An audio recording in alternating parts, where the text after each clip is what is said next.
One of the things they say about returning to normalcy after 14 months of living gripped by the fear of the pandemic is that we won't remember how to do small talk. We won't remember how much to share or how little, and we'll probably all err on the side of TMI, sharing minute details of our new exercise routines, guilty as charged, our Amazon shopping habits, and our vaccine side effects. You know what I'm talking about. I realized this last Thursday as I introduced myself for the first time in a group of rabbis on Zoom in a session to support one another as we navigate our jobs and our roles as young parents. I shared some basic biographical information, and then the facilitator asked me about my role models. So then, of course, I spoke about my parents, my teachers, and then began talking about my rabbi. And from there, it took about 7 seconds for me to share that 7 years after his death, I'm still angry at him for leaving me to grow up without him. I was angry that his illness was stronger than he was. I was angry that I couldn't invite him to my ordination or welcome him here to my home at Shavuot, Israel, and that he wouldn't ever get to know Adam or Hannah or Rebecca. The facilitator caught my eye even through her webcam, and I put myself back on mute. And as she gently transitioned to her next question, I reflected upon the short distance between loss and fury. Our tradition gives voice to the emotional toll of loss in a myriad of ways.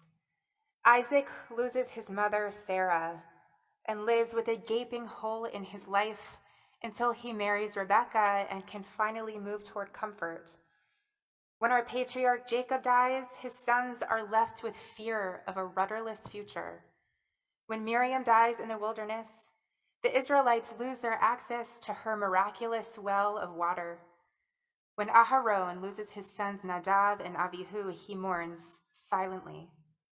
When Moshe stares death in the face, he stands before the people Israel and delivers many, many hours of his final will and testament. And when Job loses his family, he wishes he'd never been born, rather than be forced to endure this pain. We see our ancestors struggle with loss in all sorts of ways, but not through anger. And perhaps this is because anger is not a core emotion. Sorry, Pixar, even though I love Inside Out. Rather, anger is only a manifestation of something deeper, something we don't want to contend with. Anger hides the bewildering fear that we feel at the idea of navigating life without this person. Anger prevents a descent into the unpredictable chaos in which some live and some die with no sense of logic or pattern. Anger masks our astonished betrayal that our God would abandon us and those we love. In the same plaintive and desperate voice as Esav, upon learning that Isaac already bestowed the birthright upon his younger brother Yaakov, we cry out to God, in a world of modern medicine and miracles, is there no blessing left for me? And our anger burns like a slow fire, sparking and hissing as the flames consume us. But it is here that we have a choice. Our experience tells us, of course, that the fire of anger is the fire of destruction. We don't even have to look in the Torah. We just have to turn on the news to see devastating fires of fury that incinerated homes and synagogues in Lod, in Ramlah, and in Akko. But our Torah reminds us that fire is also a force of passion, a force of creation. Fire is what we offer to demonstrate our steadfast devotion to God. Fire is how God appeared to us in the wilderness to mark our path. And fire is what surrounded Har Sinai at the moment of revelation. In fact, the Talmud imagines, in a teaching from Rabbi Shimon ben Lakish, that the Torah was given to Moshe, written with black fire upon white fire. And when we unfurl our beloved Torah and gaze at its teachings, we know this to be true. We see not an endless scroll of unyielding parchment filled with impenetrable, irrelevant, meaningless shapes, but a living and breathing document with shiny letters that wink at us, even as they carry their crowns high upon their heads. What does it mean that our Torah was forged with black fire upon white fire? You might say that the black fire symbolizes the words, and the white fire is the space between them. Or the black fire is the written Torah, and the white fire is the oral Torah. Perhaps the Peshat and the Drash, what is clearly apparent and what is hidden, the text and the context that gives it form and animation, two dynamic parts of a glimmering, vibrant whole. Today, I see all of us here as the black fire. We are here with the same enduring passion that causes the Ner Tamid to burn with our loss and with our anger and with our love, to remember those who are no longer with us. And these beloved people whom we mourn, they are the white fire, forged together with us, giving us the shape and the strength and the verve to live our lives and tell our story, always perceptible in the negative space around us. I remember my rabbi floating on air into shul on Simchat Torah, singing and dancing and embracing the Torah, inviting us to join him in his ecstatic fray. I remember him greeting every single person with a hearty "Shalom, my holy friend," making us all feel like royalty. I think about his sometimes gentle, sometimes explosive teaching style that kept us on our toes. And I think about playing basketball with him on Shabbat afternoons under the hot Florida sun.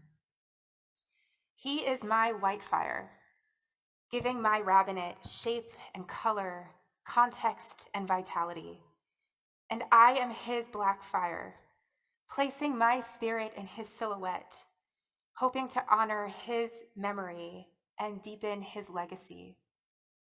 As I look around our sanctuaries, physical and virtual, I see the letters emerge in our collective stories, the black fire that glows and glimmers with tradition and hope, full of journeys and struggles and achievements.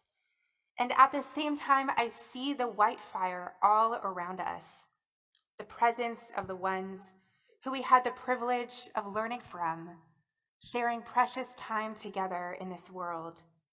I see our communities, grandparents and parents, siblings, spouses, friends, and God forbid, children who are no longer alive, but whose legacy holds us together, giving us shape and form, purpose and courage to continue inscribing our Torah in black fire on white fire. May it be your will, God, Yehi Ratzon Milfanecha, that on this sacred festival of Shavuot, when we celebrate the ongoing revelation of your precious gift of Torah, that you grant us also the power of revelation of our own stories and the stories of those we remember today. Enable us to feel their warmth in the white fire that envelops us, and support us as we kindle our black fire in shiny, proud letters crowned in your glory. Amen. We'll continue in just a moment with the Yizkor on page 330 and our plaque dedication.